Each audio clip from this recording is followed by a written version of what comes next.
Welcome to this explainer. Today we are looking at one of the most intensely fascinating, fiercely driven, and explosive figures in all of American history. We're talking about John Brown.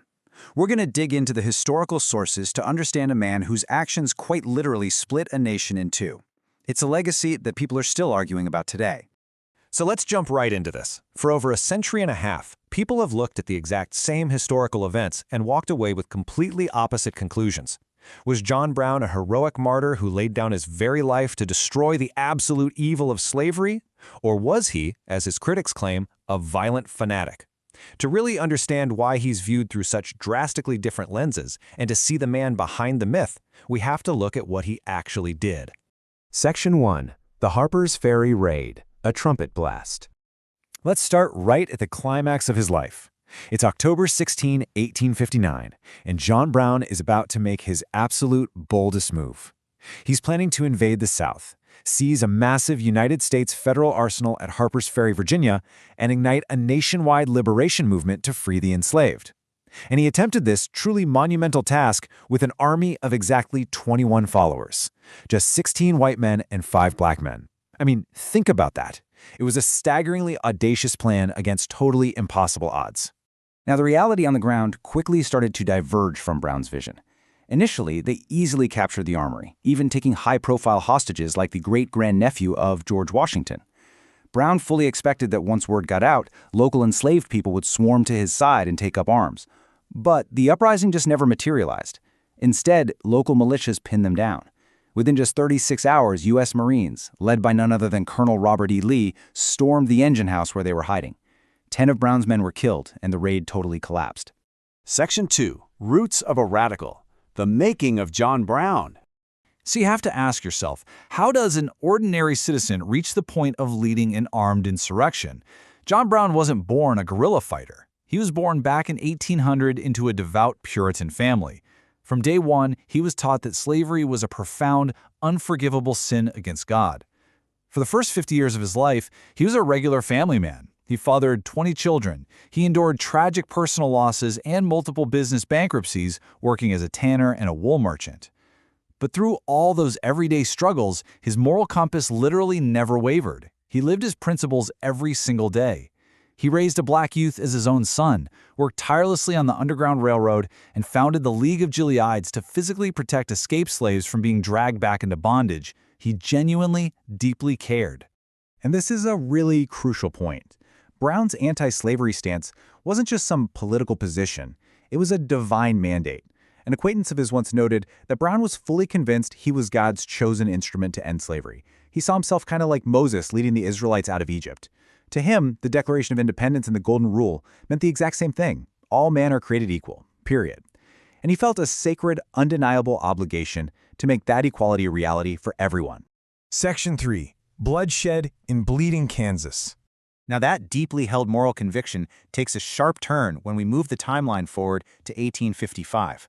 During what became known as Bleeding Kansas, violent pro-slavery forces were actively using sheer terror and rigged elections to force Kansas to become a slave state. When a pro-slavery mob brutally sacked the Free State town of Lawrence, Brown decided enough was enough. He was going to stand up and strike back. At Pottawatomie Creek, he and his men killed 5 pro-slavery settlers. From there, he stepped up to defend the innocent, famously defending the town of Osawatomie against 300 heavily armed Missourians with only 38 men. Kansas is where this deeply moral activist realized he had to become a fighter. This brings us to this incredible, almost paradoxical duality of John Brown. On one hand, you have the devout believer. This is a guy who wouldn't even eat a meal without saying grace, who deeply respected black leaders and fiercely loved his massive family. On the other hand, you have the fighter, a man who waged unhesitating warfare against those upholding human bondage. You see, he believed that because slavery was an inherently brutally violent system, the only way to possibly stop it was to fight back. He felt he had absolutely no other choice. Section 4. Planning the Ultimate Strike. After Kansas, Brown set his sights even higher. He wanted to destroy the entire institution of slavery once and for all. He spent years planning to carry the fight directly into the South, and he was incredibly meticulous about this. He intensively studied the Haitian Revolution and the Caribbean Maroons, communities of self-liberated slaves. This wasn't some blind, crazy attack. It was a highly calculated strategy. He planned to retreat into the Appalachian Mountains and run an extended guerrilla campaign that would drain the South of its enslaved workforce and completely collapse the economic engine of slavery. He also made sure to seek out the absolute greatest minds of the abolitionist movement. He collaborated closely with Frederick Douglass, and he had immense, profound respect for Harriet Tubman. In fact, he insisted on calling her General Tubman. Douglass ultimately felt the Harpers Ferry plan was a suicide mission and decided not to join. But Tubman actually helped Brown recruit supporters, which brings us right back to that fateful, tragic night in Virginia. Section 5. Trial and Execution. The Making of a Martyr. Okay, so the raid on Harpers Ferry has failed. Brown is severely wounded, his sons have been killed, and he's now captured by the very government he just attacked. The trial that followed was incredibly swift. Brown was hurt so badly that he actually had to be carried into the courtroom and stood trial while lying flat on a stretcher. They quickly found him guilty of treason, murder, and inciting insurrection.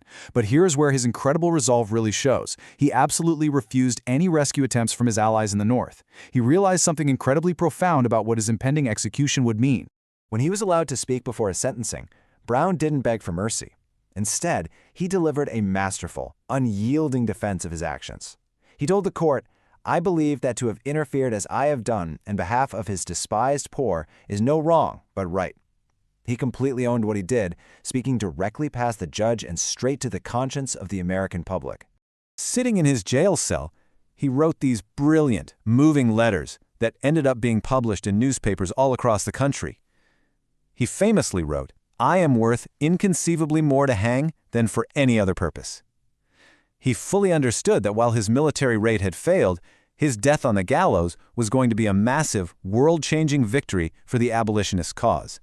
And on December 2, 1859, the very day he was set to hang, he handed this incredibly prophetic, chilling final note to his jailer. "I, John Brown, am now quite certain that the crimes of this guilty land will never be purged away, but with blood." He had realized that a peaceful end to the horrors of slavery was simply a fantasy. Section 6. Martyr or Terrorist. The Polarized Legacy. And you know what? Brown's prophecy of blood came completely true with the outbreak of the Civil War just over a year later. The reaction to his death instantly split the country. In the North, there was profound, deep mourning. Church bells tolled in the streets, black-owned businesses closed out of respect, and the famous writer Ralph Waldo Emerson declared that Brown would make the gallows glorious like the cross. Harriet Tubman herself called him the greatest white man who ever lived because he was actually willing to lay down his life for the enslaved. Before long, Union armies would literally be marching into the South singing the anthem, "John Brown's Body." But of course, the enslavers in the South had a very different reaction. To them, Brown was the embodiment of their absolute worst nightmares.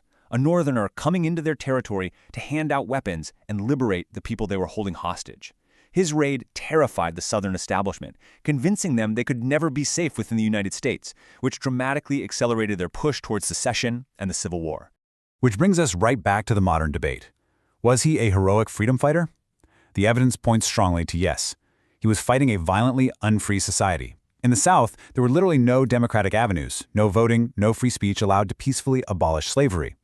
Violent revolution was really his only tool against a system built entirely on oppression. Now, critics might label him a domestic terrorist, arguing he bypassed politics for bloody violence. But when the political system itself is actively enslaving millions of human beings, you have to ask what other options really existed for a man with a conscience.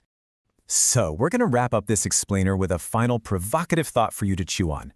Whatever label people try to put on him, the massive impact of his actions is totally undeniable. Did John Brown's bloody raid at Harpers Ferry make the Civil War and ultimately the liberation of millions of people inevitable? It really forces us to think about what it takes to break the chains of injustice. Thanks for joining me on this deep dive into the source material. Stay curious and always keep questioning the history you think you know.